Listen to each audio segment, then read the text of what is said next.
Жарандар Максатбек Мергенбаев Жорокуловдун, Талайбек Узенович Музулмановдун, Самат Аскарович Мацаковдун жана Нурсултан Жаныбекович Жаныбековдун кайрылуулары боюнча териштирүү аяктады деп эсептелинет.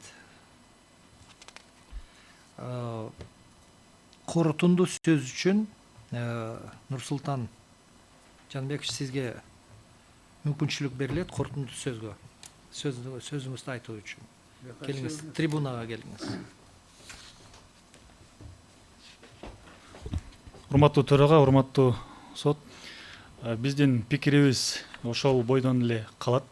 Сиздерден суранарыбыз ошол Кыргыз Республикасынын Конституциясынын талаптарына ылайык карап беришиңиздерди суранат элем.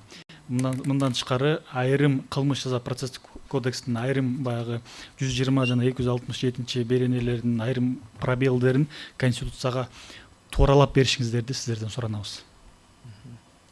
Отуруңуз. Самат Кыштыбекович, сизге корутунду сөз үчүн мүмкүнчүлүк берилет. Көйгөз коюңуз. Жана министрликтин эмесине кошумча, негизинен эмгек кодекси талкууланып аткан учурда экинчи окууда Жогорку Кеңештин депутаты Кожокулова Гүл Акматкуловна тарабынан сунушталган. Жанагы кызматкерлердин эмгек акысы иш берүүчү тарабынан коюлган укук бузуу фактылар сот тарабынан аныкталганга чейин мурдагы өлчөмүндө сакталат депчи. Негизи бизге берген маалыматтарына негизи төлөнөт эмес, сакталып турат дегендей маалымат беришкен да негизи ошол кезде министрликчи. Аны мындагы тактап көрүш керек го деп мен ойлойм.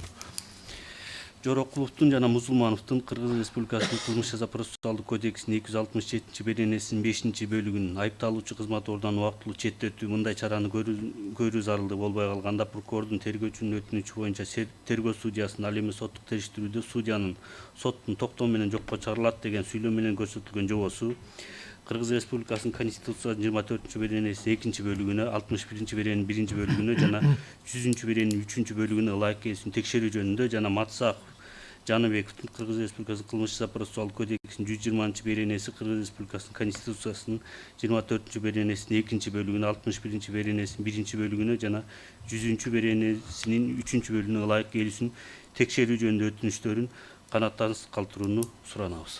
Рахмат. Отуруңуз.